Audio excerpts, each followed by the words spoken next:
And welcome in, everybody. I am your host, Matt Novak. Alongside me, as always, Grant Hawker. Always. We are excited to get to week 5 of the NFL season.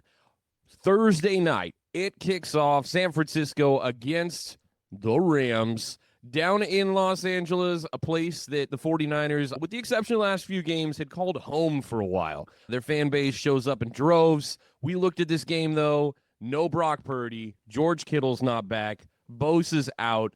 Literally, Pearsall's not playing. Your fourth string wide receiver was your number one this week. Jawan Jennings wasn't playing. Yeah. What's supposed to be our third string wide receiver is not playing. As a So 49er Kendrick Bourne fan, was your one. Kendrick Bourne was your number one.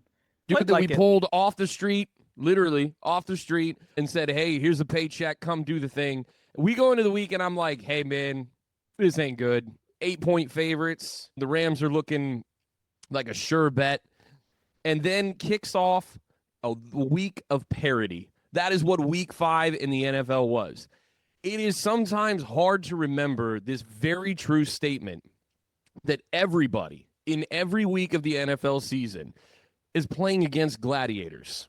Yeah. And somebody in one of those arenas is going to do something incredible. It might be for the team that's supposed to win, but it might be for that team that you love who sucks or is dealing with a ton of injuries like my team, and you're like, this is not our week. It shouldn't be our week. It's not going to be our week. And then, lo and behold, the gladiator arises and takes down the champion in this week. And I'm not trying to say the Rams were the Super Bowl favorite or anything, though they are clearly a favorite to make the playoffs in the NFL. The Rams come up just a little bit short, about a yard or so, in overtime, take the loss of the 49ers, and that's where we start the week. But it happened again and again all the way through Monday Night Football. Everybody that's supposed to win seemed to take the week off. We had six upsets. Six upsets, and 4 of those, the underdog were 10 points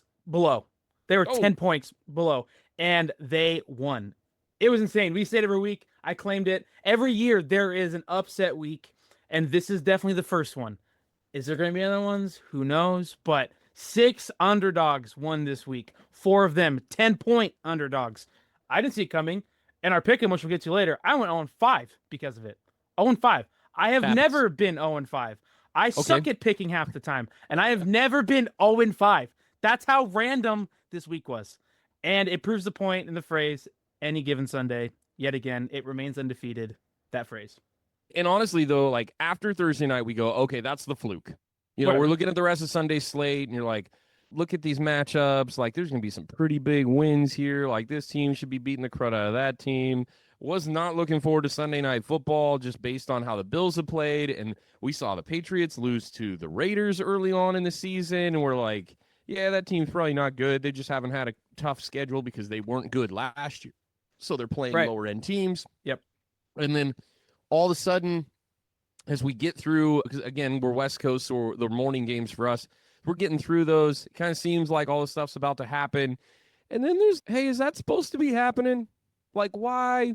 Why is that team winning? And then we get to the afternoon slate, and and really the one that got us first was Denver. Yeah. Denver against the Eagles. Holy cow. Should not happen. But Eagles were up Denver by 17. They were up by 17. That was, crazy stat of the week. The Denver Broncos are 1-112 when they are trailing by 14 points in the fourth quarter. And historical comeback for the Broncos. Historical. Let's go. In all of their years of existence, they're one of the older teams in the league. They were 1-112 when they were trailing by 14 points going into the fourth quarter. And they come out and they win. Jameson's claims last week about the Eagles being questionable, we are seeing it. That offense did not get it done. No. Here's my question about the Eagles right now is, like, what are you doing with Saquon Barkley? Like, you have a Ferrari in the garage. Yeah. And this dude's walking out of games with 60, 65 yards on the ground. Like, you have a good offensive line. You have one of the best offensive lines in the league. Yeah. We've heralded it as the best at times. Was last year for sure. And it just seems like all of a sudden we're not getting a push. You didn't lose anything off your tight end group. Your five is as good as any five in the league up front, and you have a quarterback who creates matchup problems with his legs, and all of a sudden, like, your Ferrari's just humming. We're not pulling the Ferrari out of the garage and going for a drive in the fourth quarter to finish off the Broncos. That makes no sense to me. Run out the clock, run the ball, be the Eagles. March down the field, take up 6-7 minutes, do the thing, get your field goal at worst, and create space like you're supposed to between yourself and your opponent. I don't understand what the objective is with Saquon, but we've seen this from the Eagles because we've had the coordinator issue year to year. Like, this team, like some others around the league, gets rated when it comes to the offensive and defensive coaching staffs year to year. Sirianni's gone through his fair share of coordinators in his stint as the Eagles coach, and we've seen this happen before. Kellen Moore now is down and coaching in the Saints, another game we're going to have to mention in a little bit. But after he leaves, we see this, like, comfortability that needs to happen for a lot of these newer coordinators. And it's almost like they don't know what to do with the Ferrari. Yeah, I think too, and like the question obviously with the Eagles is like, what are you doing? Because they're not running the ball like they should. They're not passing the ball, because sometimes you can actually pass the ball to set up the run, but they're not doing that either. Like, a lot of times we say it's you run the ball to the pass lane, but if you are passing and forcing a second safety back there going too high, then that's one less in the box, and you can set up the run game, which is a lot like what the Rams have been doing this year. And two, what's interesting is, like, with it, we're seeing the same thing happen with the Lions. The Lions are another team that their coordinators have been poached. That's happened. They lost their both offense and defensive coordinator. And there was the first week we're like, oh man, is this also the same thing? The new coordinators, in-house coordinators, but now they're winning. Like, they're winning and they're humming, and their offense looks like they haven't missed a beat. Let's remember, we did bet on how many points they were going to get this week. That's what I'm saying. That's what I'm saying is, like, they got poached. I'm just saying matchup. And the Lions, but the Lions are able to continue it going. And part of me is wondering, again, don't like to be captains of the moment here. We talk about it often on this show, but, like, Nick Sirianni does not seem to be able to be, like, he can't make up for certain things. Where we see Dan Campbell can make up for the loss of coordinators because of their culture and what they are doing. And Nick Sirianni, he's a Super Bowl winning coach. He has one of the highest win percentages ever. You can't criticize him on that. But what I can is the locker room stuff that continues to be an issue. And I think we're seeing AJ Brown and all of he's tweeting out cryptic stuff now after every game. Now we're getting reports that Devonta Smith is upset, which that guy has never been an issue in the locker room. You've never heard a thing. Have we ever been through a season where, like, people in Philly aren't pissed off? Yeah. And honestly, is anyone that's from Philly not pissed off? I've never met a non-angry sounding individual that's from Philadelphia. That's fair. And for the couple of friends that I have that pay attention to the podcast that are from the area, they're going to nod their head and be, well, then it's accurate. Yeah, but I just look at the same thing happened with the Lions, and their offense is still working and clicking, and it took them a week, but it looks like they're not missing a beat here. So I'm wondering, is the culture that Dan Campbell sets, is that more stable than what Nick Sirianni is doing in Philly? And it sure seems to be the course through these first 5 weeks here. It's interesting to me because there's a few teams with winning records that are in the bottom about 7, 8, 9 here in rushing yards per game. Now, Pittsburgh's only played 4 games because they had the early bye, but Cincinnati's completely the bottom, 57 rush yards per game. Yikes. But the record indicates that we understand why. Yeah, but Pittsburgh's at 31, 80 yards a game. Miami's just above them at 82. Tennessee, you might have guessed, was in the bottom 5 there at 85.2. And they're actually tied with San Francisco, who's at 28. But if you're watching 49er games, obviously I watch every play twice, but you know why. The 49ers absolutely throw the ball to run the ball. Like, that is what they do. And we'll get into some other stuff that's making that happen. But that team's 4-1. Pittsburgh's 3-1. New England 3-2 is running 95.2. Then it's Cleveland at 95.8. They had one really bad game. And then we get to Philadelphia at 99.8. They are 25th in the NFL rushing yards per game. And they have the best running back in the league right now, guys. That's do. Bad. They absolutely do. And you can go, what about CMC? CMC, if you're looking at yards per game, he's having a career low. He is killing though on his on receiving, on catching. Yeah, yeah. I'm saying total yards per game. Like he's still the offense. He's it's a different situation where Saquon is still contributing. Don't get me wrong, but he is not what we know Saquon should be. And I understand that this year they were going to attempt to minimize some of that usage early on because they want to save those legs for the playoffs. And this is clearly still a team that's headed to the playoffs. Like I'm not trying to take away from them, but I'd also caution. I watched the segment after I left last week and Jameson talked about those offensive struggles for Philadelphia. I would pause and just say, remember 5 weeks in last year, we were ready to put crazy Sirianni that had shaved his head and gone full Britney Spears into the football grave and be like, dude, what is going on? He was yelling at fans, all that kind of stuff. Losing his mind. And then they got into it, and it ended up pretty good. Absolute beatdown in the Super Bowl against the reigning champs. They get it done. This is the parody of the NFL, and I wanted to get to this early. We're going to talk about some games, but I really wanted to get to this early and just say this. We're in week 5. And in week 5 or around there, you start to see maybe a picture of what your team is. Yeah. Okay. You have some ups, you have some downs, and you get a picture of what your team is. Philadelphia is a team that finishes games. This week, they did not. This week. It's the first time this year they did not, but this week they did not. The parity of the NFL is very real. Every great team loses games. With the exception, we know, annoyingly, of one team from 1974, back when they played 14 regular season 72. games. 72, my bad. The Dolphins. And I get it. I also got to give it to the Patriots. Made it to the Super Bowl before the luckiest catch of all time and blown coverage that left the guy who shot himself in the leg open in the end zone. But I love calling him that. I don't even say his name. That's just we all my know who favorite. you're talking about. Yeah, exactly. But that is the parody of the NFL, that great teams are going to lose games. In my opinion, the greatest team of all time is the 1985 Chicago Bears. It's the greatest team of all time. And they got beat down early in the season. Lost a game that they were heavy favorites in, and then went and decimated people with that defense week after week from then on. I think that you will see teams' identity get questioned at some point. You have to lose one to understand we don't want to feel that, we can't do that again, and to correct your mistakes. I really do think that the NFL, it's a required thing that if you're going to be great, you need to lose. In college, you can't afford mistakes. It's a different game. You can afford a few more than you used to, be fair. You can lose that one. You can lose one or two. Yeah, and you can lose late in the season. You used to not be able to lose late in the season. You never want to play good teams in those last 2 weeks. It sucks because the AP poll and the coaches poll would pull you down, quite literally. But the parity of the NFL is that losing helps you in the long run. And a lot of great teams this week, the Rams included, somebody had to lose in your team's game this week. Seattle and the Bucs, those are two good teams. And I mean, it's a heartbreaking end, but there's a lot to be excited about for my team. Sure.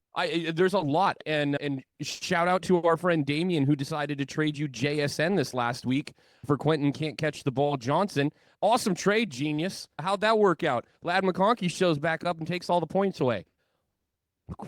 Told you. I may have shot him a hate text and told him Grant just absolutely smoked you in that trade. Yes, and I want to reiterate that for people watching. Our friend Damien, we're putting him on blast. Damien, his last name, not going to say it on the podcast, whose wife, by the way, is joining us next week for sure. We got it. It's locked in. He traded essentially straight across.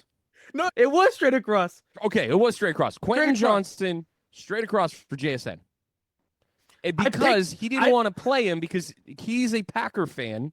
And he hates the Seahawks with a burning passion, which is fine. I don't care. I understand. I hate him too. I will take JSN on my team all day long.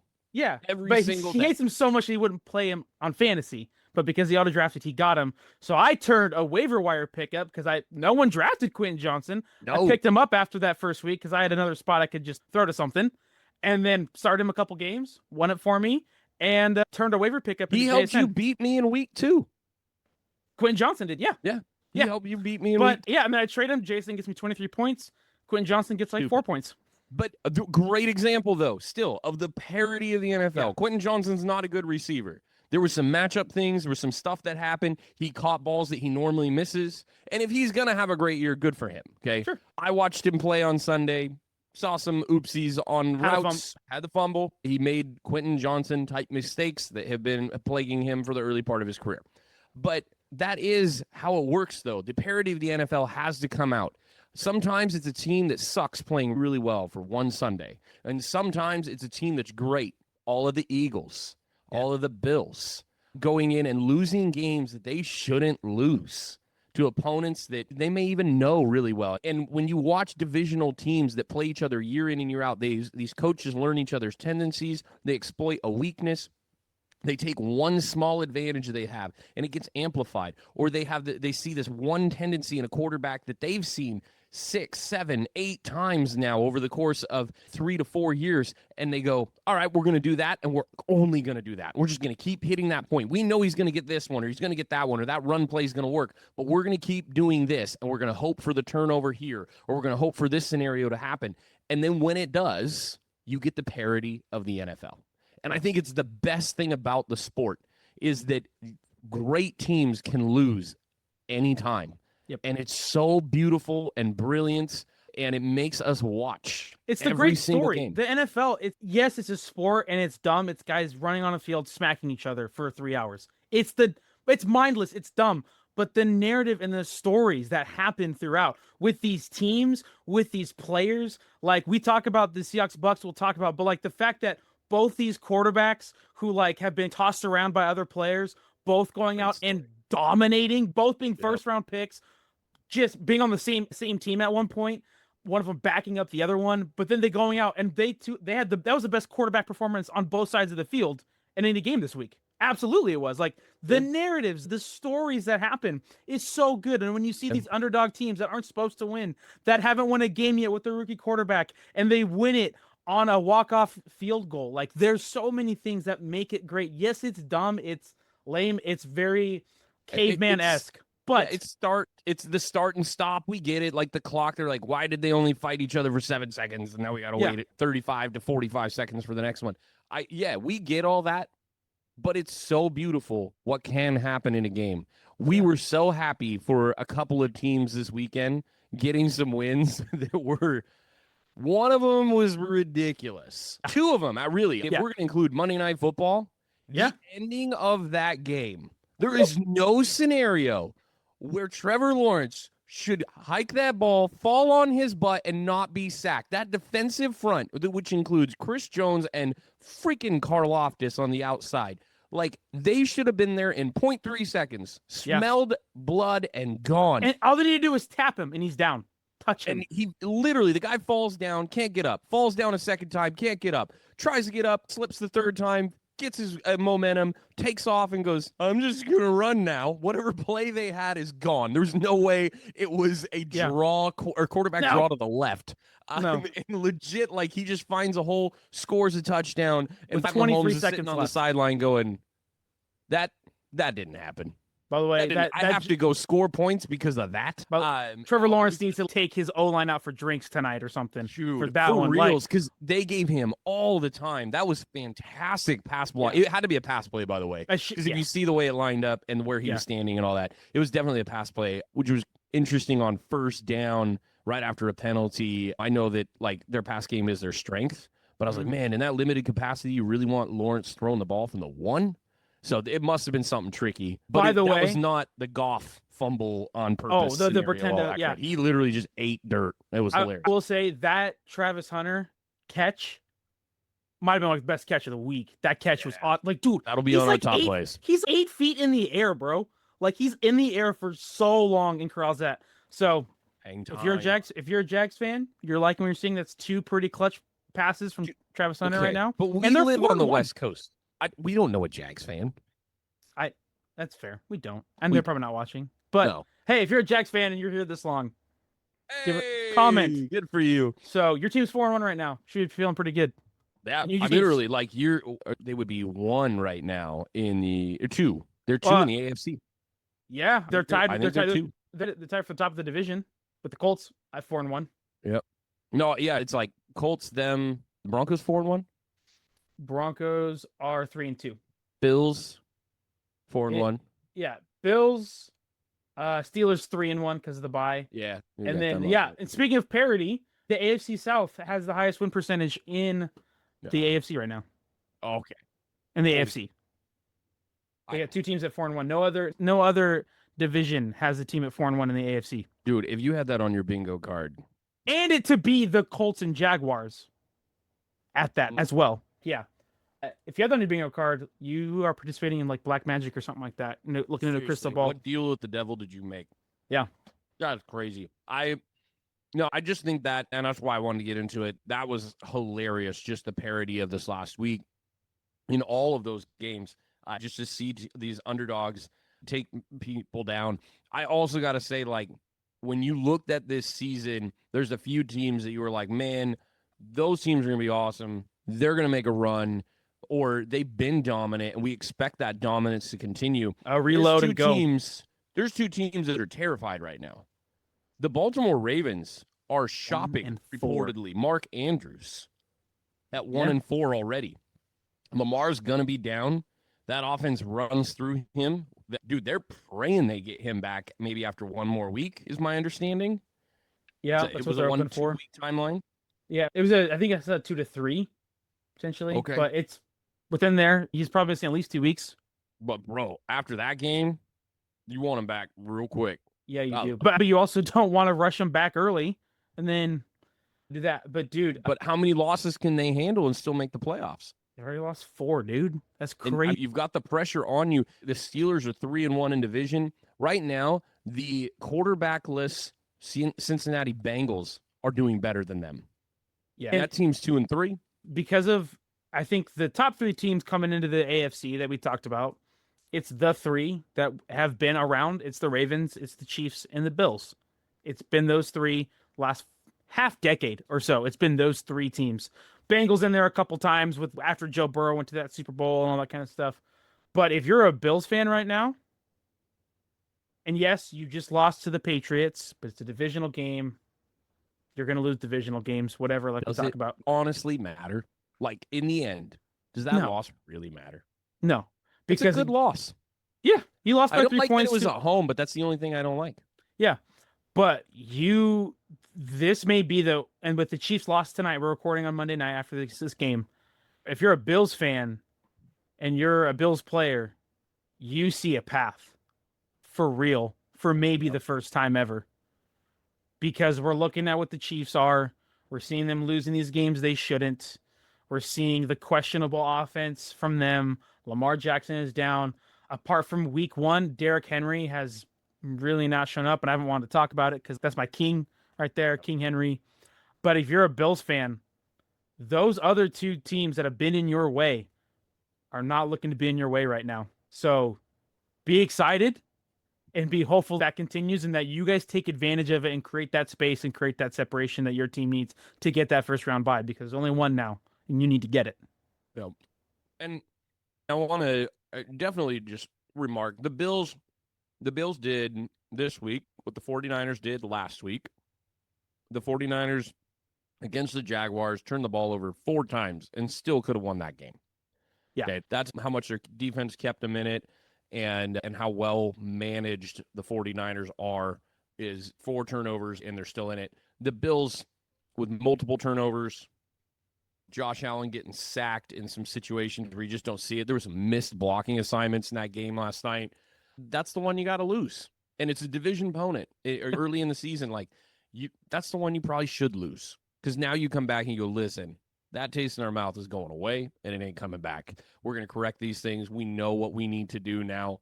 We know some of the issues that we're having and how to correct those things. I think losses are a healthy part of the NFL, even though there's only 17 games.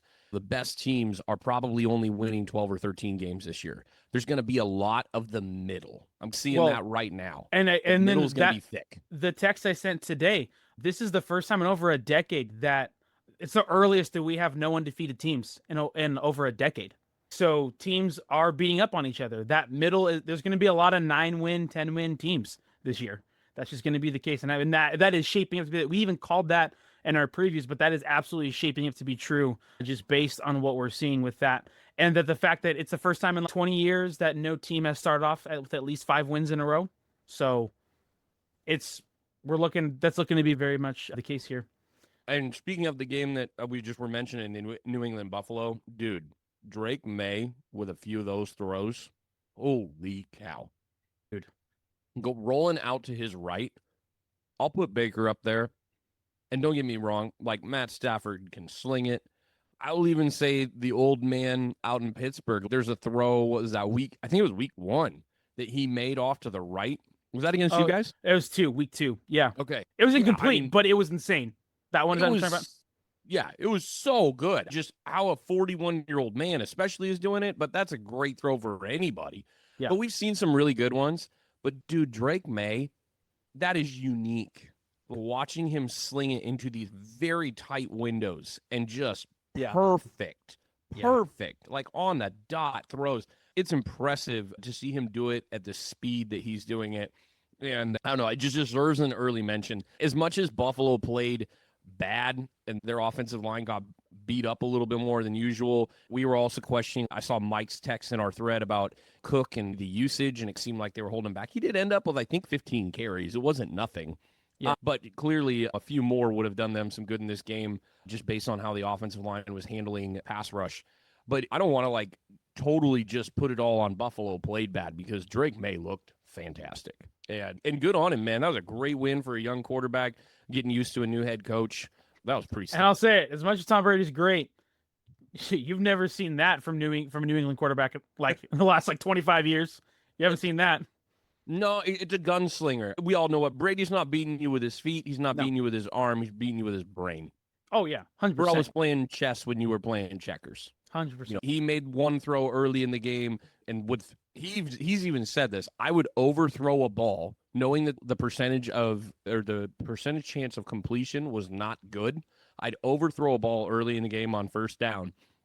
We go get the same look, and I'd watch that safety play it just a little bit deeper and create that space. So whether it was Randy or Julian or whoever he's throwing the ball to, or Welker, had that separation later on, because they go, oh, he's going to miss this high. Yeah. And I'd get him betting. And he'd do that in the first quarter with that planned out in the third, fourth quarter. That's crazy. Just to know that he was thinking that two steps ahead in the middle of a play. Man. That's why he's the GOAT. No, Drake May's throwing it like you have never seen anybody in New England throw it. And you could go at us with Drew Bledsoe if you really wanted. Legit gunslinger. But Drew Bledsoe said over the past 25 years, so. Yeah, but Drew Bledsoe didn't roll. He was a shotgun quarterback that just stood in there and chucked.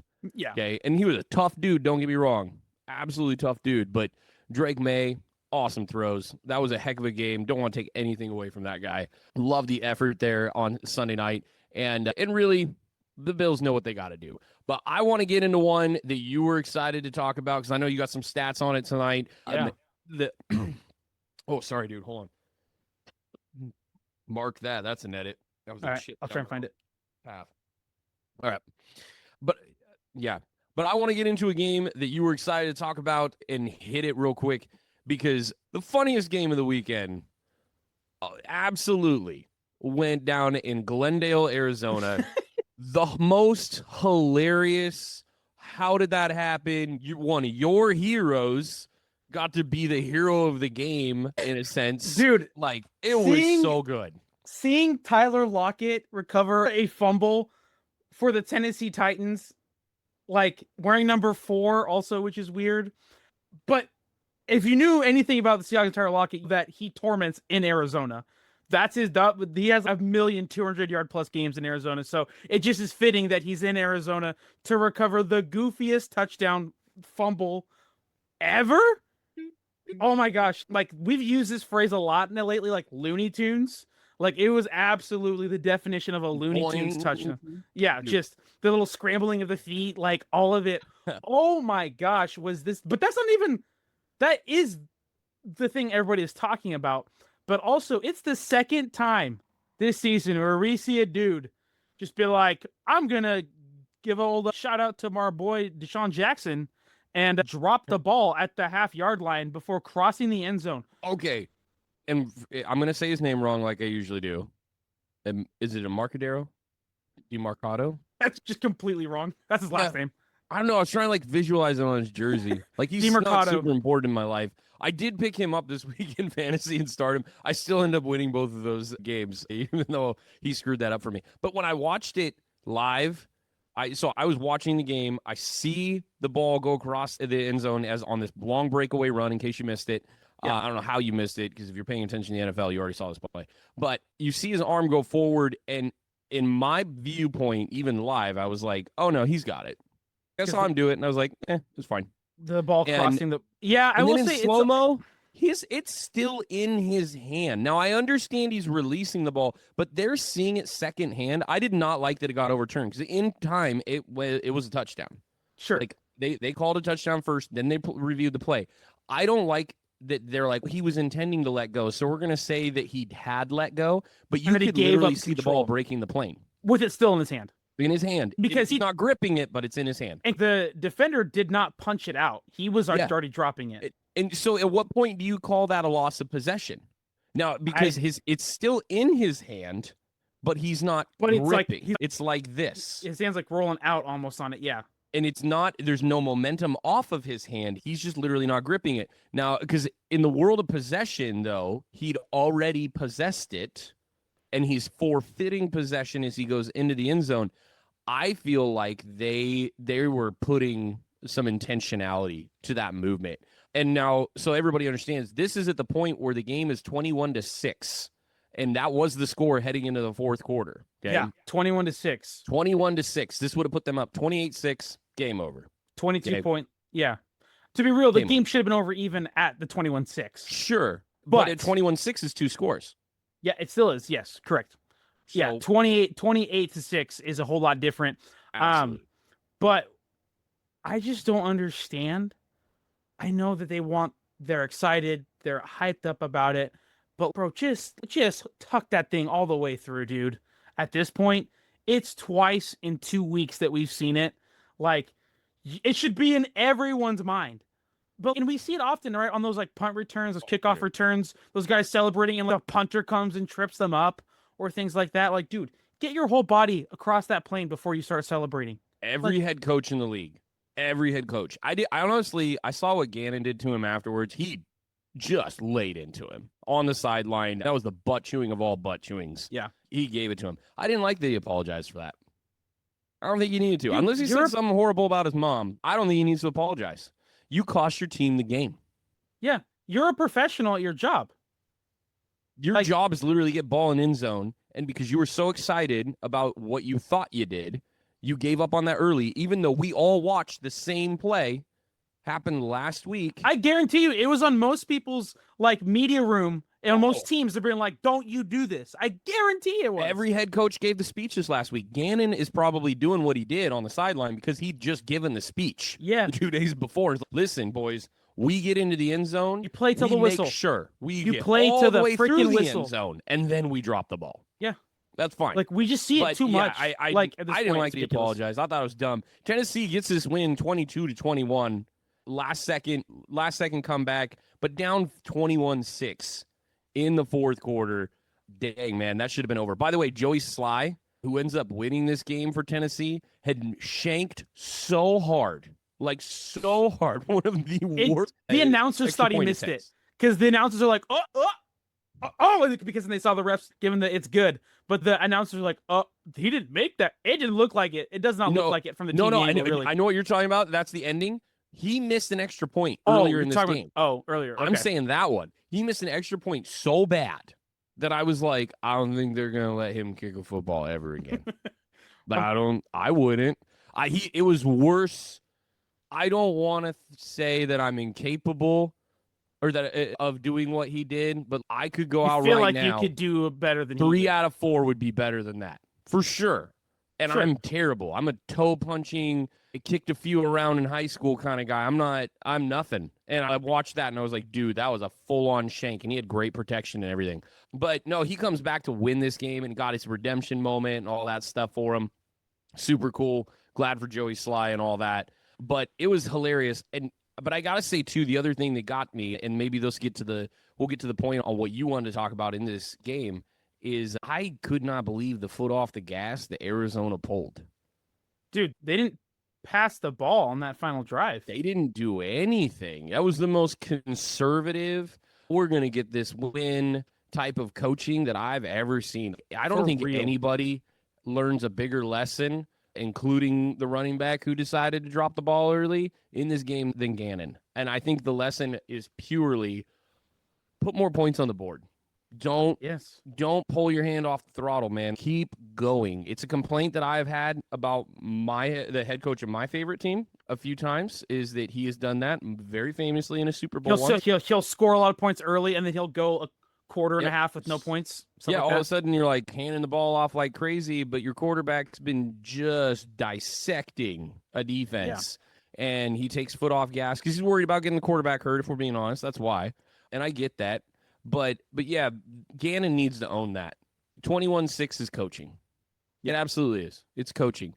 And yeah, I get that your guy dropped the ball, could put you up by 3 scores, and that ends it. But dude, you still got to keep your head in the game. And when he lost it, he just never got it back, and that was just bad. That was horrible. And Tennessee's terrible. They're terrible for his life most of this game. Yeah, they're absolutely terrible. But here's what'll make this transition. I'm officially saying it. Kyler Murray's terrible, guys. If you're a Cardinals fan, stop drinking the Kool-Aid. He's not good. He's in year 7. It's beyond this, like, a couple years of, he's trying to get there. I get he came off an injury last year. That's fine. I'm not holding last year against him. But what I am saying, he's been in the league 7 years and hasn't won a playoff game. He's been to the playoffs once and got decimated by the Rams that went on to win a Super Bowl. That was like, 2020 or whatever. Kyler Murray doesn't run the ball anymore like he used to. He just doesn't. So you're taking away like 40% of his game because he was all about running the ball. And if you look at his stats, he has ranked like in the bottom. He's ranked dead last in 22 and close to it in 23 and 24 with passes of 10 plus yards. The dude does not push the ball down the field. On passes of 25 yards or more in the last 3 years, he has completed 12 of 68 throws. That's a 17.6 completion percentage. On passes of 25 yards or more, he is completing it 17% of the time. He doesn't push the ball down the field. Wow. He doesn't run. He doesn't win games. Watch him on the sideline of games when they're losing, when they're behind. Oh, and by the way, he's 8-36-1 when he's trailing in games, like in the second half. He doesn't win games. Look at him on the sideline. Look at what he does. He sits and pouts on the bench, doesn't do anything. He doesn't lead, and he gets just checks out after games when they're behind. Just watch him. Watch him compared to Patrick Mahomes. Watch him compared to literally anybody. Baker Mayfield. Brock Purdy, probably. I don't know. Like, you see those quarterbacks, they're up there. They're rallying their guys. They're, like, talking to their linemen. They're talking to their running backs or whatever. And he just sits on the bench. He's not even looking at the tablet, like, looking at plays. He just sits there. I don't see him. I don't see any heart, any drive, and he doesn't win games. In those big games, those got-to-win games, I think of last year when he played the Seahawks, to start the game, he threw 2 picks in those first 3 drives, and the Seahawks went and ran up the game and just ran up the game in a game they had to win to essentially keep their playoff hopes alive. Two picks in those first 3 drives at the beginning of the game. He doesn't win the big games. He doesn't show up. He's 8-36-1 when they're trailing going into halftime. He doesn't win those games, and he's not consistent. Like, stop drinking the Kool-Aid. Stop saying, "Oh, if he had this." There are many guys who don't have all these weapons, and at least show you that they care and show that they're trying. And also, did you see that snap he took to the face where he oh my gosh. He bounced away like he just got socked in the face and then doesn't dive on the ball and just watches the Titan lineman, probably Simmons because he's their only good player, jump on the ball. What are we doing? In what world is that a quarterback that you can believe in? He's trash. He's never won a game he needs to win. Not once. Give me one that he's won. And all the stats, he doesn't push the ball down the field. At that one time, he threw that ball to Hopkins in the end zone. It was pretty cool. Cool. That is one of his 12 other completions of 25 yards or more that he's had over the last 3 years. That's true. So cool. It's bad. Like, he's not a good quarterback, guys. Like, just give it up. He's not running the ball. Give me one thing that he does. One thing.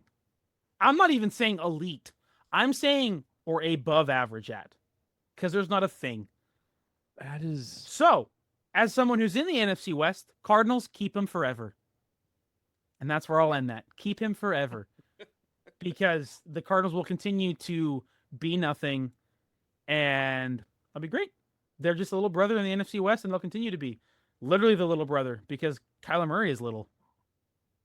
So that's what I got to say on him. I've been compiling that for a while. Short guy jokes. Come on, Grant. That was too easy. It's low-hanging fruit. It is low-hanging fruit. It's a double whammy right there. But yeah, you lost to the Titans. That's the final nail in the coffin. The Titans are terrible, and you lost to them. So we say it every year. Like, those guys are straight up fool's gold. The Cardinals are. They're going to make you think that they're more than they are. I'm going to add to you just a little bit here. Now, he's in the middle of a $43 million season, Kyler Murray is. Yeah. If they were to release him tomorrow, dead cap is $100 million. Next year, going into 26, his cap hit will be the highest it ever is in the contract at 53. He'll be taking up 17.34% of cap space. His dead cap goes down to 57. But in 2027, I am guaranteeing that this guy is no longer a Cardinal because his cap hit in his last year is $7.2 million. His dead cap hit, his actual cap would be 43.5, and he has done nothing, as you just stated, to deserve that cap hit. And really, at the end of the day, like, that's what teams are concerned about, is what is the cap hit if you're on our team, and do you bring that much value to justify said cap hit? And they correspond dead cap on purpose, on purpose all the time to certain years of contract. And it's usually either one or last two, depending on how things are maneuvered around. If you sign front heavy, you can get a little easier cap relief on the back end. They did not go super cap friendly on the front end of this. It's cap friendly on the back end because they just used his youth when they did the contract negotiation.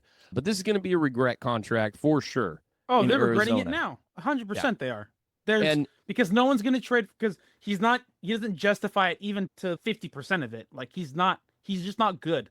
Like, he's not even mid. He's not good. He's below average at everything. And so there's nothing that justifies it. No team is going to want him. So they're stuck with it. But even he's alluding to that he's probably not going to be here. Did you see the reports, like they released the blueprints for their new training facility in 28? And he said, yeah, maybe if I'm here, it'll be cool. Yeah, in 28, he, because of the negotiation to take a contract, he will be a $46 million cap hit, but he has no dead cap. So there's a pretty strong right there potential out. This was, and as a reminder, this was a 6-year, $220 million cap hit or contract. Yeah, that's a wild payout for somebody who had never done anything. And it was after that season where he went to the playoffs and had a great year. Yeah, and bad maneuver by Arizona. They thought they were capitalizing on something at the time. You had a head coach who had one good season, and your quarterback had one good season. You don't pay anybody after one good season. That's just not a thing that anyone does or should do. There are special players out there that are worth it, but quarterbacks that aren't 6 feet tall and have zero potential for like a 4,200-yard season even are not the guys that you give that money to. And the thing that's just wild. Yeah, if you're going to be short, which there's not very many of them, then be Drew Brees. Yes, you have to be accurate, and you have to be a pocket passer. You cannot be this extend the play guy. Or if you are, you have to evolve into that, like a Lamar Jackson. He's not short, or you have to evolve your game. Right? You can't just rely on the off-script stuff. And that's all Kyler Murray thrives on, is the off-script stuff. You got to be on time. You got to win on first down. You got to win on second down. And you have to set that up and stack it. But Kyler Murray, Caleb Williams, these type of guys, they try to be these like Houdinis, I'm going to roll out when the play breaks down and do it. It doesn't last. Look at Russell Wilson. That's what he did. And he did it great for 10 years. But like, bro's a nobody now. Like, you've got to evolve, and you've got to be accurate, and you've got to be comfortable in the pocket and play on schedule and play on time. And Kyler Murray refuses to do that, and we're seeing the things and the reasons why now, the consequences for that. Yeah, no, it's definitely something that needs to continue to be a conversation going forward. Like, we've got to pay a lot of attention to it, because the dude is going to be earning a disgusting amount of money for the next couple of years. And you've seen some teams turn their back on $40 to $50 million quarterbacks, all the Falcons, who invested fully into Penix and are the Giants and Daniel Jones. Yep. Did it. And you've seen these teams go, listen, enough is enough. And I don't know, and we're not going to include the Browns in that because it's a completely different conversation. Yeah. But I don't know that they really have that option there. They have not tried to draft the next guy because they thought for a couple of years they had a guy. And it was, he's injured. He'll be back to what he was. Blah, blah, blah, blah. Yeah. You had the excuse train for him 100%. So they're literally going to be in a world of hurt for years. Yeah. Because of the lack of development at the position. So I don't think that he's going away. That contract you cannot get rid of. There's absolutely nobody that's going to take that. I do think, though, that post this contract, and I'll say it now, and maybe this is something we revisit years on down the road. Post this contract, if this dude becomes a backup, I think he'd be a really good backup. I think he's going to come in and give you flair. And if he's got to start 4 to 6 games, great. And for teams that have the good running quarterback that he would stylistically fit in their offense, if he's willing to go and be and I think backup quarterbacks, really good ones. We're seeing this take place right now in San Francisco for the second time in recent years. But really good backup quarterbacks, going to be about $10 million. That's what Sam Darnold made last year with the Vikings. Yeah. I think he made like 12. Yeah, Dalton made $10 million down in Dallas. I think that's going to be going rate is like 10, 12 even for that guy that can go in and win multiple games for you. And you're just going to see that play out year after year. And I think that's going to be this guy. I really think that's what he is. Jameis Winston's clearly worth that contract. We proved that multiple times over that you should pay him $10 to $12 million. And we still do not understand why he's not a Cincinnati Bengal. Free Jameis Winston and send him to Cincinnati. Please. Let him play. The NFL is better when that guy plays games. Yes. But, yeah, I think that's where Kyler ends up, dude. I want to touch on one thing, and then we'll get to some more games here in just a moment. I'm going back to where we started tonight. It was really interesting Thursday night sitting there expecting, on my end, complete failure for my team. Yeah. Okay. We all thought so. We didn't put them in pick 'em because we're like, the Rams are going to win. Absolutely. And I honestly just didn't see a scenario where we could win. I knew the Niners don't have much of a pass rush at all. They still haven't figured out what to do post Bosa. And I'm like, man, they're literally pulling guys off the street to play wide receiver. And not that the guys had done a bad job or anything that last Sunday, but when they had to pivot from Pearsall on the loss of the Jags because Pearsall felt a tweak in the knee and then ended up sitting out Thursday because he was still sore. I'm like, dude, there's just nothing we can do right now. And at that point, you're as a fan, and again, this touches on parity a little bit, but I'm sitting there thinking, all right, we're going to be 3-2. And I was going to be fine with 3-2 through the first 5 games, knowing that Kittle was out after. Well, yeah, if you were to ask yourself before the season, you're down X, Y, Z, LMNOP, QRS. I'm good. And you're 3-2. You'd be like, okay. I would be fine with it. Yeah, I'd be fine with it knowing that we had a really good stretch towards the end that I was predicting was really going to benefit us. So there's a 5-6 game stretch that I'm like, I don't think we're going to lose any of those games. So give me 3 wins now, and we get 6 out of 8 towards the end. That's 9. And then we just got to have a couple maybes. And I'm like, all right, I can handle that. So I'm going into that with that mindset. But I'm sitting here on Monday night after having that thought Thursday night. And right now, the 49ers are currently the number 1 seed in the NFC after the Eagles lost this week. They are the number 1 seed. They lead the league in pass yards per game and total pass yards by 9 or something like that over the Rams. They're second in offensive yards only to the Rams. They are number 8 in scoring defense right now. This team has been incredibly clutch, and outside of a poor turnover week against the Jags, has taken care of the ball quite well. Led by CMC, Fred Warner, and Mac freaking Jones. Like, the term team football can easily describe this squad that has seen some great moments already and dealt with an injury-plagued year already. Nobody is more shocked than I am that they're 4-1 after losing Bosa, their starting left guard Barch, playing without their top 3 wide receivers this last week, as well as their $53 million quarterback and their Hall of Fame tight end George Kittle. But mark my words, this team is genuinely unique. It's just different when you watch them play at the end of games. And their schedule, with a few exceptions, is very nice going forward. I said that this team would win 11, possibly 12 games at the beginning of the season, and even without Bosa, there's still a clear path to that, and I feel really good about 11. I love the idea of 12, but I feel really good about 11. They need to win 7 out of their last 12 games to get there, and I think it's doable, dude. I think it's more than doable. I think it's likely at this point. They just got to barely play above 500 ball to get to it. And so as a fan, it's just weird to go through that crazy high and low and just the weirdness of the week to week that the NFL is. And I experienced that in an amazing way. I could not believe, by the way, that the 49ers lead the league in pass yards. I had to look that up twice. But when I went and looked it up and I'm looking at all the teams, I'm like, I started at the bottom and I'm kind of like working my way up. The second time I looked it up, I'm going, okay, that makes sense. That makes sense. Yeah, they suck. Oh, yeah, they had that one good game. Yeah, he's doing pretty good. And you get up there. Oh, they played the Cowboys. Yeah. Oh, yeah, exactly. Like, the Giants have way more passing yards than that. Oh, yeah. They played the Cowboys twice. They'll get not a third of them again. They'll get 300 yards. Yeah.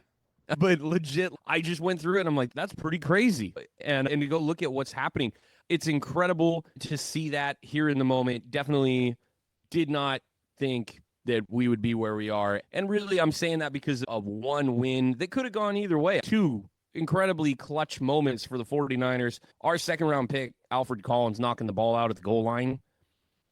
That could be the season right there. That is impressive as crud. Dude was blocked. He was getting blocked on that play and just jumps in, pounds that ball out. By the way, if you didn't see it, at the end of the Niners-Rams game, when the Rams decided for some reason, as they had been picking us apart with short passes, to go for it and run the ball to the right, the Niners stacked that side of the line. Alfred Collins was the guy who comes up and pushes the pile. Seigel comes in from the safety position, hits Williams really hard, and then you see Collins just build a wall and push him backwards. Amazing for that rookie to play as well as he did. But, yeah, dude, it's been a trip. It's been wild. But I got to say, though, dude, the game of the week, in my opinion, as good as that game was, and it was a great game. Oh, yeah. Overtime, back and forth. It was an amazing game. I still think your Seahawks-Bucks game was better. It was very good. It was very good. Yeah, we gotta say this. It's like, Nike, the Bucks, Seahawks, whatever you need to do to make those jerseys for both teams their main jerseys, they need to do it.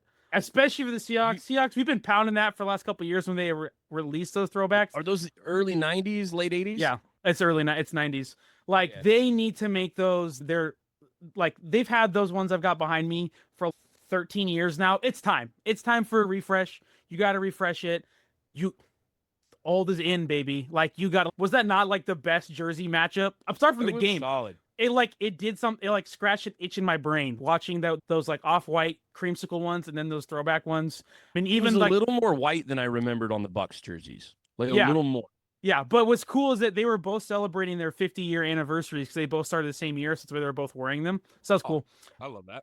But dude, that Bucks Seahawks game, man, it was really good. I watched like the second half. That's all I could watch. I had obligations and stuff, but I loved it. Yeah, the heartbreak in the moment. I was so mad. Of course, I was texting you guys. Interception.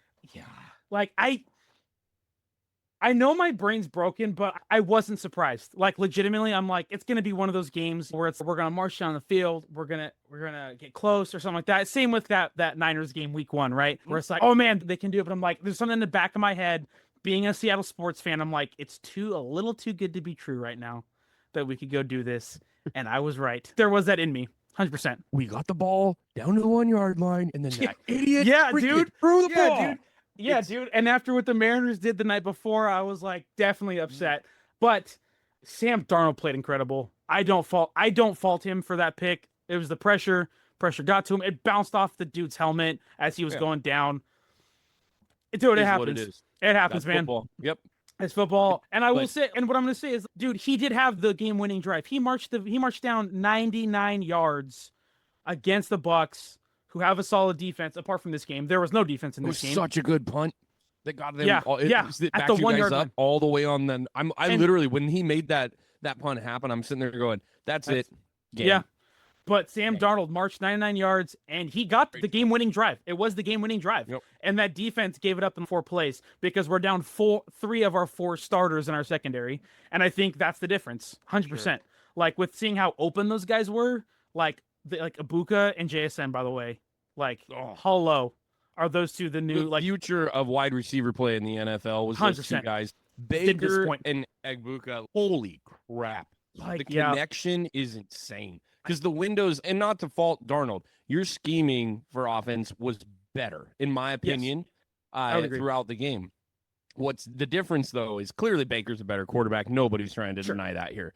And Baker, in the windows that he fits those balls. That second touchdown pass to Ibuka in double coverage, it was like 3rd and 17 or something like that. What are you supposed to do? The guy can't miss. You can't. Yeah, that was unreal. The coverage was good from our 3rd string corner. It was fine, and it was just better. The 2-point conversion. He went to Ibuka on the play before and to score the touchdown. And he goes to the 2-point conversion, and you're like, holy crap, what is this? And I just want it known that Baker Mayfield used to play for the Browns and the Panthers. I want to reiterate that point every time we talk about him.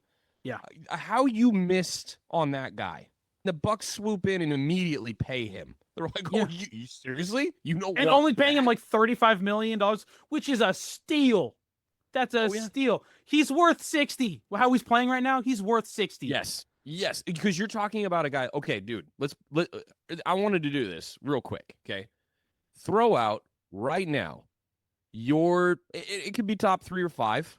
Okay, I understand it could be a few different things. So we've had some early stars, some guys putting up real numbers. Yeah.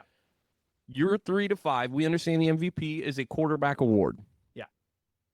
Because Baker is right in the middle of my MVP conversation. This team makes not just makes the playoffs, MVP. But wins the division. And you could make a few other cases. But dude, look at the clutch wins. Like, all of their wins have been within a score, and he's delivered. Sure. No, I'm gonna make a case that Josh Allen can repeat. Okay. Yeah. Yes. I do think he can. Because we're building 3 or 5. Josh Allen could easily repeat. I don't know, dude. If Mac Jones starts every game for the 49ers for the rest of the year, bro, he's freaking. He's gonna win comeback and MVP. Yeah, dude. Averaging 2 a game, I think he's got 6 touchdowns, 1 interception in 3 games. And he's averaging 305. I'm looking at the quarterback stats right now. I got them all. I think Max got yards per game over everybody at 305. Yeah. Per game? But that's less. Did he play in the middle of the game too? Oh, I lost He started him. 3 though. He's at 301. 301, okay. Which is, I think that's the top. I'm not seeing. I'm seeing 300 for Stafford.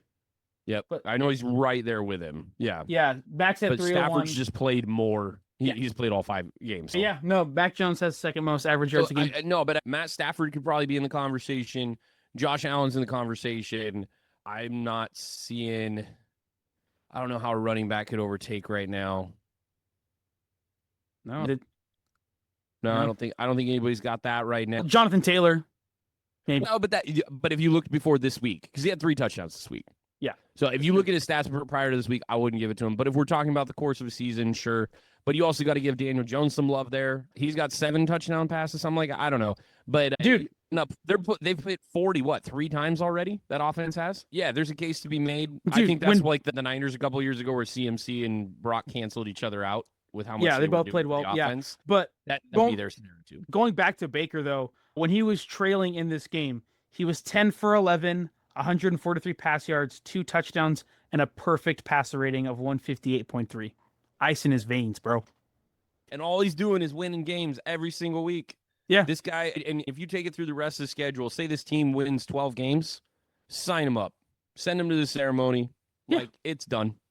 Absolutely. Because if he's throwing 35-plus touchdowns, which is what he's on pace for. Oh, yeah. He's throwing 35-plus touchdowns, and he gets, and I'm not saying he's going to do the Lamar thing where he goes 10-1 on his interception ratio because he's too much of a gunslinger. Something bad's going to happen. He's so he's 4th in yards, tied for 3rd in touchdowns, 8th in QBR. Yeah. Like he's essentially top 5 in all categories. So, yeah, like if he paces out between 35 and 40, his story alone is going to put him up there. And honestly, if you were asking me right now, I just think he's the front runner. Yeah, 100%. I think he's the front runner today. And I know that we're just coming off a Josh Allen loss. Otherwise, maybe that's the story is the guy with the perfect record. And you could have said Herbert apart from these last 2 weeks. Like he was through the first 3 weeks, he was looking real good. Wasn't. But I think a lot of it also is that offensive line is just the most broken offensive line in the league right now. Joel being gone, that is just brutal. And losing Rashawn Slater and then Mekhi Becton. That's 3 of your 5 starters right there. Oh yeah, your bookends are gone. Yeah. Like you don't have your tackles, and that offense is predicated on an abusive offensive line. Yeah. That is what they do. That was hard to watch. Yeah. And Herbert's just getting chucked right now. Like I was looking at a stat today through the first 6 years. Dude's been hit 100+ times more than Andrew Luck was in his first 6 years in the NFL. Yeah. That's not a comparison anybody wants. No, I said it last week about Joe Burrow, but apparently there's another guy in that same draft who is going to trend in that direction of becoming like Andrew Luck. He's going to retire by 30. Dude. Like that would piss me off. Oh, it was made me so mad. Oh, by the way, Joe Burrow's going to do great in the booth someday. Oh, I'm just sure. want that now. That guy would be fantastic. I'd watch that guy. There's probably going to be an opening in Fox vibes News all day. There's going to be an opening in FS1. We'll move on from that. Okay. We need to talk about it. We need to. What a slow drip of information. At first, if you didn't hear, Mark Sanchez got stabbed this week. He did. That's the story. Mark Sanchez got stabbed. And we're like, dang, what the heck? And I think I said, wow, that's awful. That's crazy. Like, what are these weird, Indiana? There's some weirdos out there. Like, why are you going stabbing people? Like, that's weird. Oh, that's nuts. And then we're like, wait, what? There was an altercation? Oh. Okay. Oh, it was over a parking spot? What? Oh. Some dude stabbed him over a parking spot? Wait, Mark Sanchez just got arrested while in the hospital? So he's handcuffed to a hospital bed? Yeah. And then apparently it was in self-defense. Oh, wait, the guy pepper sprayed Mark Sanchez and it didn't work? Huh? Wait, so then he stabbed him because Mark Sanchez was assaulting this man over a parking spot? Wait, I don't understand. But he's still tied to the bed. What's going on? But it was just it was just a little element of a little dash of what was going on, thing after thing. And I'm like, obviously, no one should be stabbed. But I'm just like, it sounds like there was a lot more than just he randomly got stabbed.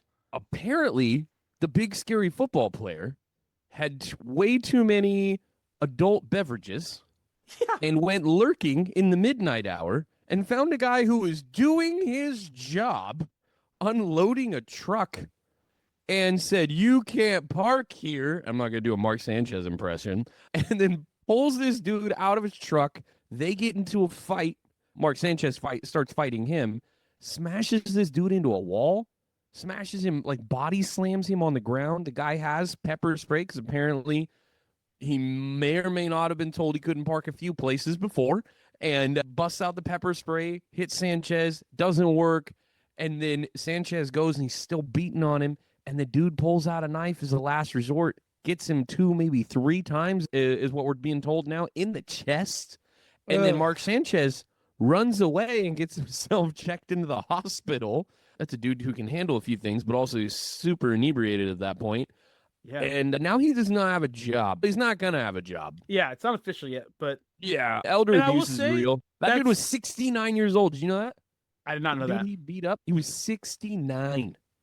And I'll say, I really liked Mark Sanchez in the booth. I thought he did a good job in the booth. I mean, as a NFC West guy, I would say that he has some really unkind things to say about quarterbacks in the NFC West in general. So I do not care which is rich. Yeah. A little rich coming from him. And he may have said a lot of those things when the 49ers were playing the Cardinals. There seemed to be some favoritism in that game that he called, but just saying. But insane story. Yeah. I've never liked him as a player or anything. He played for teams I hated for the most part. He has one of the funniest football plays in the history of the NFL. Oh, yeah, the butt fumble. Sanchez butt fumble is incredible. Yeah. New York Jets. Also, that dude played in the playoffs. You ever think about that? He did. For the Jets with Rex Ryan. Yeah, that does not seem like a real sentence that you would like. That doesn't seem like real to play. People who are just AFC Championship. Mark Sanchez and Rex Ryan went to the AFC Championship with the New York Football Jets. Yeah. For those of you that have just gotten into football over the last decade or so, This guy that That's a committed real elder sentence. abuse while he was intoxicated this last Who's week. facing felony charges, by the way. Oh, yeah, now felony charges. They were misdemeanors, and then they found out he was a quarterback in the NFL, and there was really good press for them, and they were like, hey, that's going to be a felony, bud. I'm just, okay. It was pretty bad. Yeah. So if he's found guilty, he Like, faces like 1 to 6 years in prison. let's all be honest, though. This is the world that we live in. Mark Sanchez can afford very nice attorneys. Yeah. Whoever the prosecutor is there, and I don't know what the county is that Indianapolis is in, that's where he was at, of that county, or if that gets to be a state prosecution, good for you, but he's going to bring an LA attorney or a New York attorney out. Yeah. And you're going to get chewed up pretty bad, and they'll cite a bunch of precedent, and then he's either getting a suspended sentence or pretty minimal whatever, and then he'll get out early. It's the way it works. I'm not saying it's fair. I'm just saying that's what happens when you have a lot of money and you can afford a good attorney in the United States. But I don't think he's working for Fox anymore. No. Joe Burrow, when you die, there's a spot for you. There's a job for you, and we would love to see you take that job and talk about your Batmobile all the time. Grant would love to hear about that. I would love it. Every My week. 2 favorite things, Batman and football. Absolutely. We have other stuff to talk about, don't we? We do. We can talk about what are some of these other games. We've got Rico Dowdle for the Panthers. I saw that you picked him up. He's taking it to Dallas. I saw that you picked him up in fantasy. I have Hubbard, and I was trying to get that, but I saw it too late. And then I saw, what did he give you, like 34 points? Yes, he had the game of the week. Made it over 200 yards on the ground. The announcer, that guy. Did you see? Oh my gosh! Bring him back. Let's let him do every game. Yes, dude. Came in as a sub for that game. This is the dude. He's the guy out of North Carolina. There, he does hockey. Collins. His last name's Collins. Right? He does like hockey and college football. Something like that. Dude went off on his calls. It was amazing. Yeah, the guy was absolutely incredible. I can't always see Dowdle play this next week. That will be an adventure. But that game is of very little consequence. Also, I said before the season started, Collins. Mike McDaniel. What's that? Eric Collins. Dude, look up the calls from that game. Like voice cracks and all. But it was awesome. Literally just go watch the highlight film and listen to the announcer. The guy is insane and he's so good. I would watch everything that he ever talks about. Dude, this headline says announcer Eric Collins called awful Panthers Dolphins game like the Super Bowl. He did. He sure did. He understood the assignment. He's the play-by-play for the Hornets. That's what he is. Okay. That's where it was. I thought no, I know what I was watching. Those hockey guy. This article is so funny. It's for the win. It says you almost have to be that exuberant when you're an announcer of the professional basketball team that loses 75% of its games every single year. No one in their right mind will want to watch you or the basketball you're announcing otherwise. This is an awesome article. Let's go. That's fantastic. Yeah, that was great. No, that's a winner right there. That was really good. But I was saying Mike McDaniel, I said, would be the first coach to lose his job this year.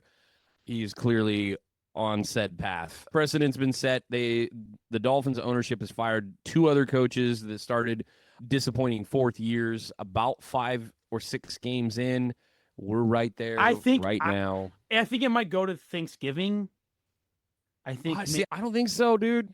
They're really. That was 17-0. The Dolphins were up. I think the only reason he didn't get fired this week is because the Dolphins won last week.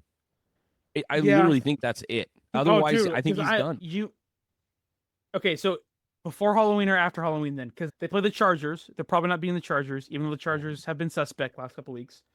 That Browns defense is going to kill Tua the next week. Something about a crock pot. So that's probably 2 losses right there. Yeah. So that's the 12th, the 19th, and then they play the Falcons. Falcons they had a bad game, but they've shown up here and there. Okay. And then it's Ravens. But you already got past Halloween. So that's right before. That's 26th.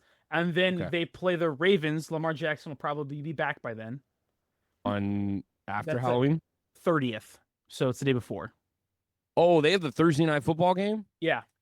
Yeah, that's it. Before Halloween? He's getting fired on Halloween. He's gonna that because if you're gonna make the coaching change, you do it when you have the distance.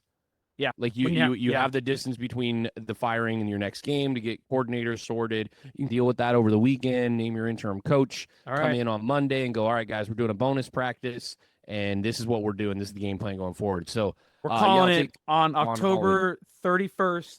spooky Mike. season, the end of spooky season. Have some fun and be an offensive assistant back in your home, right here in that stadium behind me. Come back to Levi's. Revitalize a little bit of that rushing attack. Make good use of our offensive linemen like you used to do, and let's go win one. Let's go get the dub. But no, that's going to happen. What are the other ones? Man, let's just do some quick hitters real fast. Geno Smith is terrible. Trash. On fire. And all of my friends that are Raiders fans here out on the West Coast would like to state that they are the worst team in the NFL right now. It is hard to disagree with it. Is Geno Smith, he might be worse than Jake Browning right now. I would still take Geno over Jake Browning. I watched part of that game. But Geno Smith has 9 freaking picks, bro. Yeah, he's so bad. I'm being real, though. Geno's also running for his life worse than Jake Browning, and that's saying a lot. That offensive line is the worst offensive line in football. And I'm saying that with the Chargers in mind. I'm saying that with obviously the Bengals, with the Texans in mind. But he's in real rare company right now. The last NFL quarterback to record 9 picks in his team's first 5 games was Zach Wilson. If you're in the company with Zach Wilson, that is a big yikes. Nobody wants to have stats to compare to that guy. That's wild. Yeah. No, that was not a game to talk about at all. Indy just rolling. Yep. Houston rolled. We talked about that. Minnesota, Cleveland. That was the London game. Dylan Gabriel. He played well. It was a lot of checkdowns and small stuff. Just taking it, but definitely was better for the Njoku touchdown. Needed that. It was definitely a better performance from a quarterback than what they've gotten for sure. Sanders not talking in the press, but mouthing stuff, and then Dion being weird. "Go get him, son, bro." This family's so annoying. They're so annoying. I get that Deion Sanders is probably maybe a top 5 player of all time of the sport potentially. You can have that conversation, but he's an idiot, and I can't stand listening to him talk or his sons, and he's just passed on this ego to his son, and it's the worst, and I can't stand it. Yeah.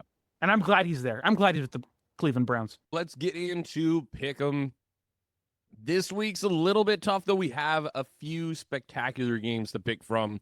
We're going to start with a divisional game, man, that I think makes sense. It was a rough week for us last week, by the way, so we're probably going to play a little more conservative. Okay. I'm the only one that finished with a positive week during upset week. Like I said earlier, I went 0-5. Never been 0-5 before. Never once. Yeah, I finished 3-2. Mike and Jameson both 2-3. My bad. Need to start with that. So this is a division game. These teams usually duke it out. If you're going to have a spiritual zag here, this is probably the game to do it. This is the Browns at the Steelers. Steelers coming off the bye.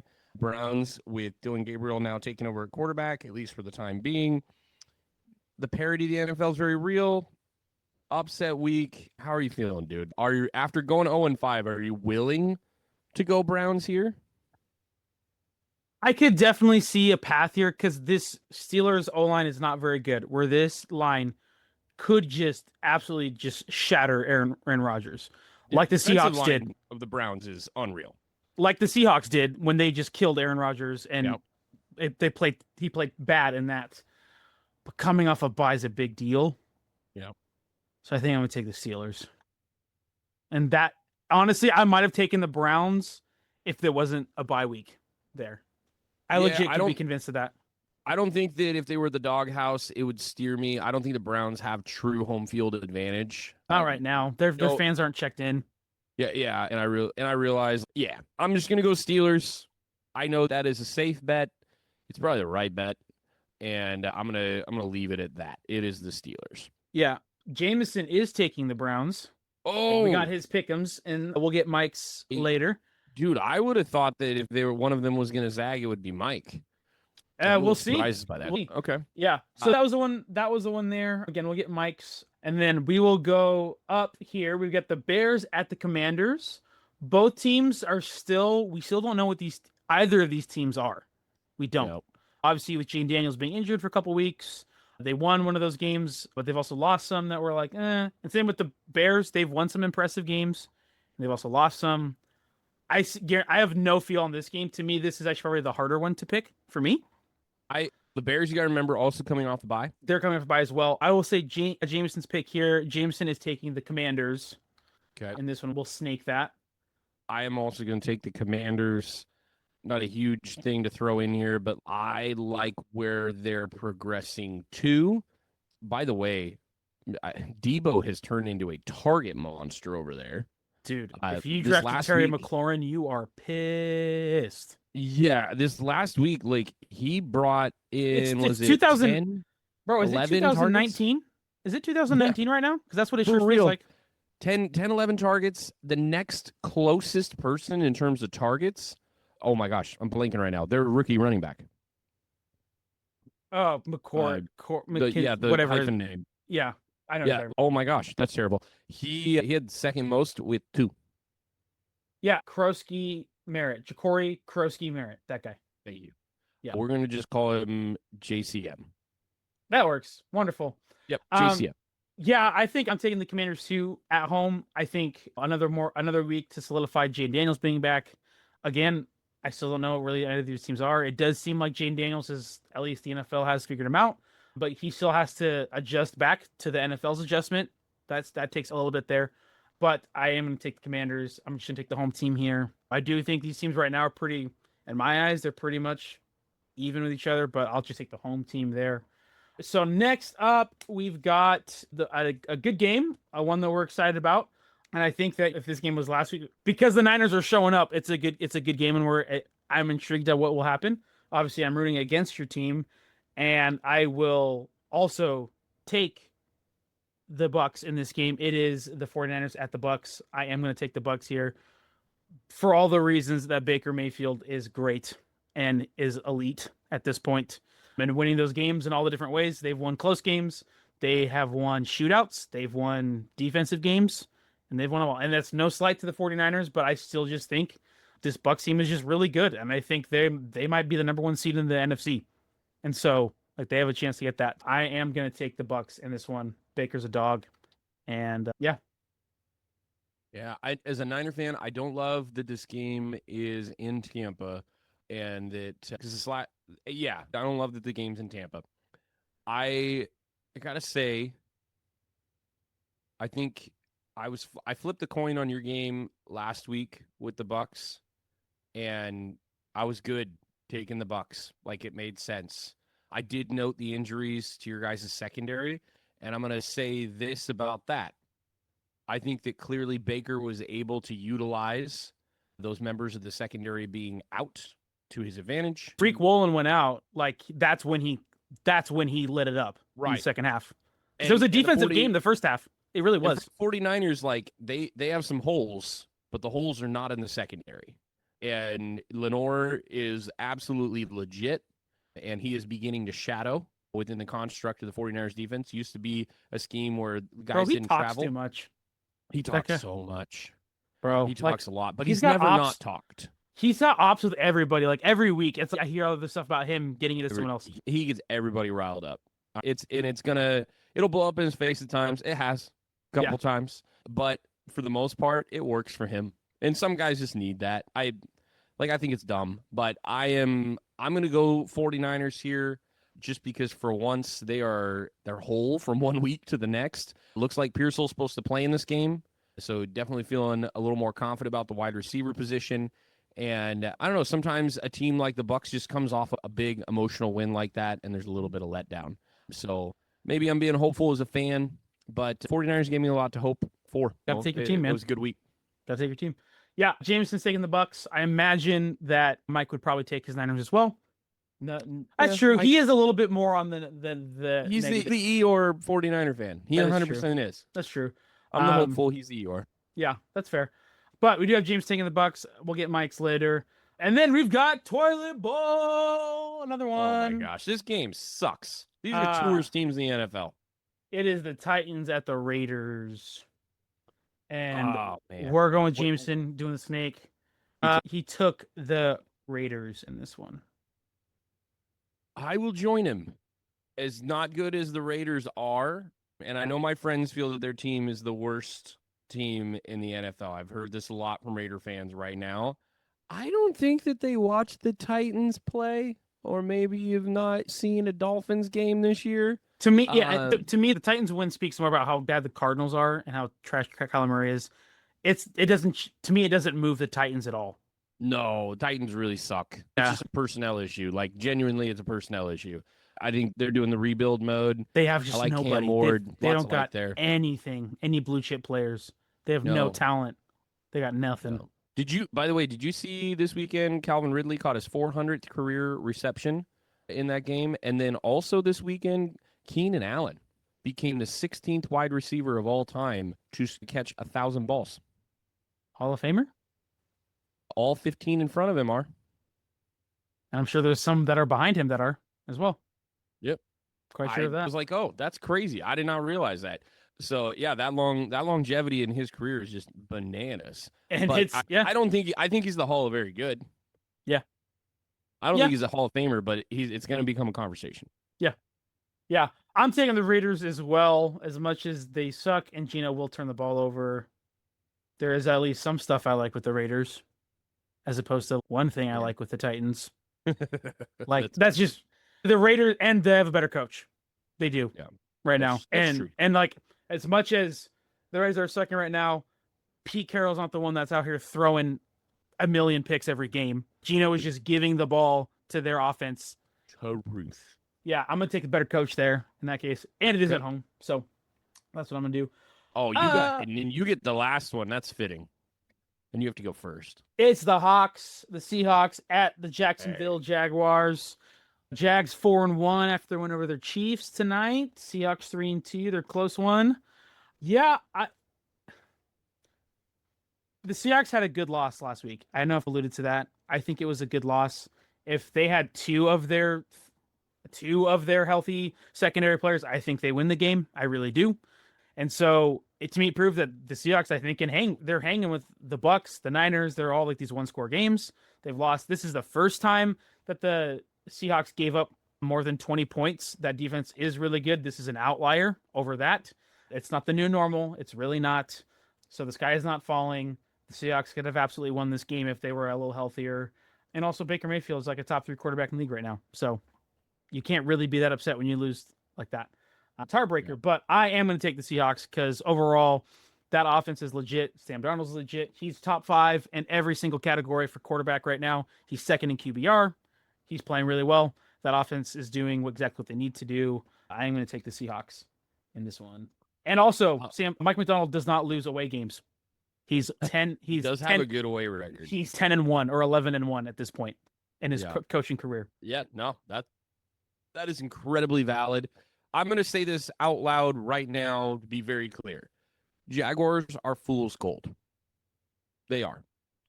They have beaten the Panthers. They lost to Cincinnati in week 2. And they beat, in a game they should have lost a million times over, the Texans 17-10 in week 3. Their win against the 49ers and the Texans. In those 2 games, those teams turned the ball over 8 times. And it's a miracle that they didn't blow out the Niners because they should have, based on that. Yeah, you get the ball handed to you with that kind of field position. You better score more than they did. Because the Niners still have a chance to win that game. Yep. They still had a chance late, and it slipped through their hands. They, in my mind, also tonight, 2 penalties on that final drive against Kansas City that were incredibly costly. That the weird touchdown that Trevor Lawrence scored, that was a benefit of one of those penalties. Also, Trevor Lawrence threw a pick. They got pulled back from the defensive pass interference on the second penalty that set up the goal line stand there. I think they're absolutely fool's gold. I think that they have been the beneficiaries of some teams having some of their worst games of the season against them. And I don't think it's because of the strategy. Can't say that word. Strategizing. How teams have strategized against them. Let's go with that. I think it's just genuine luck in certain respects. I'm not saying that as a bitter 49er fan. It's 8 turnovers that you didn't really cause, and 6 out of 8 of those, they fell into your hands. As Mac Jones says, it was about his own interception week 3. Different game, I know, but yeah, I gave him the ball. I threw it right at him. Wasn't much of a play. They've had that happen to them 6 out of those 8 times, had the ball literally handed to them. So I think they've been very lucky to this point. I think they're going to lose against the Seahawks this week. I think they are also going to lose against the Rams next week in the Europe game. I Crash see back to earth a little bit. I'll just call it right now. They're going to lose both those games. We want to put them and pick them. I will pick them both right now. They're going to lose both of those. They'll get a pickup game against the Raiders. They're going to lose the second time against Houston. They're going to lose against the Chargers. We'll see if they can even beat Arizona once we get into the week of Thanksgiving. I think they're going to lose a lot of games coming up. That is a fool's gold team. I am refusing to believe that they are anywhere near as good as that record says. But we'll say they've been running the ball okay. That's the one thing I'll give them. They've done a great job in that, but I think that's fool's gold. So, Jags, get ready for them L's. They come in the next few weeks. Gotcha. That will do it. Oh, Jameson, he picked the Seahawks in this one as well. So, yeah, I think for some of us, I'm trying to be very conservative here. Going 0-5 is brutal for me. There will not be a lot of spiritual Zags for me until this gets a little closer in our pick'ems at this point. Well, let me finish up as I like to do often with just a little bit of fantasy football advice. For those of you that have stayed the course, as I told you, don't hit the panic button. Don't go and trade a bunch of assets away. It's coming back to us. Okay, what is supposed to happen is coming back to us. If you've dealt with your injury issues, you've made amends with the fact that you lost to James Conner. Today, by the way, Amari Hampton going on the IR. Yeah, there is very little that we know about what they're going to do down there. But if you've lost a guy like that here early on, you probably made your adjustments. You stayed the course. If you held on to Jamar Chase, you were not sad about it this week. You still playing Justin Jefferson. I'm in a half-point PPR league, so I was over 15 or 16 this week with him. And you're going to start to deal with those bye weeks. We're in bye week mode now going forward the next couple of weeks. Stay the course. You're going to take losses. They happen every year. I very rarely, though I win leagues at a consistent rate, I very rarely have ever gone undefeated. I've got one perfect season in real, genuine competitive leagues, like one real competitive or undefeated season in a competitive league in the last probably, 8-9 years. So, like, it is what it is. And I play 3 at the most 4 leagues a year. That's what I do. I don't like to overwhelm myself with the responsibility of too many teams. But stay the course. Don't panic. If you're scoring points, don't get mad if your win-loss record is 2-3, but you're in the top 3 in points scored. That's luck of the draw, dude. That's just what it is. It's coming back. Don't freak out. Don't trade your roster. But if you do find yourself in a hole and you're like, man, I don't know why, but this stuff is just not hit the way I have, you're in a different position. You need to consider making changes, taking some bets on some guys, and you may have to sacrifice something. The thing that you don't want to do is leave yourself via trade, drop, pickup, whatever, in a scenario where you don't have depth, okay? Sacrificing a little bit is fine, but you got to make sure that you've got your third wide receiver. If you're in a 2-wide receiver league, you got to make sure you got your third one, deal with your bye weeks, you're covering your bare minimums. But there's a few guys right now that you maybe want to look to sell if you've been holding. If you can sacrifice Warren from Pittsburgh, do it. I'm telling you, that interdivision like mashup that's going to happen and the clashing that's going to go on there's going to be some bad weeks for that dude coming up. And you don't know anything about the Steelers' run game once he's gone. You know nothing because there is nobody else there. And that's why we have made fun of the Steelers a lot, even though they have a winning record so far, because they don't have depth. But if you got Warren and you want to get rid of him, I absolutely agree with it. If you have up to this point been lucky enough to keep Quentin Johnson and you've got him right now, sell him. Sell him hard. Goodbye. Go bye-bye. If you're wondering about some other key guys, Ladd finally came through. I told you it was coming. I knew it was inevitable. Ladd is back. I would absolutely look forward to what he is going to provide you in coming weeks. If you are holding on to a Dunze, don't sell him. That's a target monster. That's going to keep coming. So you got to make some certain assessments, but you got to look at offenses and go, okay, who's overperformed in their offense? Odunze's not overperforming. He's a number 1. That's what he's supposed to do. But when you look at Quentin Johnson, that's supposed to be the 3 receiver, and he's overperformed for sure. So sell him. If you have Brock Bowers right now dealing with a nagging injury issue and you can get anything for him, sell him. Like, that's not a good team. They're going to shut him down eventually. Sell him before it gets too costly. Likely he's about to come back for the Ravens. I mentioned earlier in the show, the Ravens are 1-4, and they're shopping Mark Andrews. Sell Mark Andrews. But you got to look for those scenarios, okay? You got to look at who has overperformed either due to injuries on their team or they've overperformed just some luck of the draw stuff. And understand that there are certain guys that are worth getting rid of and not. If you got guys that you're questioning and you're like, man, what do we do? We'd love to hear from you. So mark it in the comments of the video. We would absolutely invite the discussion. Is this person worth considering trading right now? Yeah, there's some definite things you can do, some moves that you can make to make that roster better. But I applaud those of you that stayed the course and found your way to winning. If you're 4-1, you're 3-2, and you're feeling good, man, good for you. And just continue to roll with what you got and look for those small improvement moments. Yeah, the one that I will say, I don't give a lot of fantasy advice, but I have him. I stash him on a lot of my leagues. Don't sell Chris Olave right now.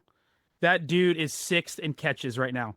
He's not getting the yards, but the yards will come because Spencer Rattler is looking his way. He caught 7 of 11. He is getting double-digit targets. That's going to pay off. I'm not saying that he's great. He's a huge monster for targets right now. So that's one. He's only getting you like 9 points. But if he's your 3rd or your 4th, be fine with that right now. Do not trade him. That is going to happen. That offense will figure itself out. Kellen Moore, that offense is playing. They are moving the ball. The yards will come for Chris Olave. Do not sell him. He's 6th in catches right now. That is one to hold on to. I promise you.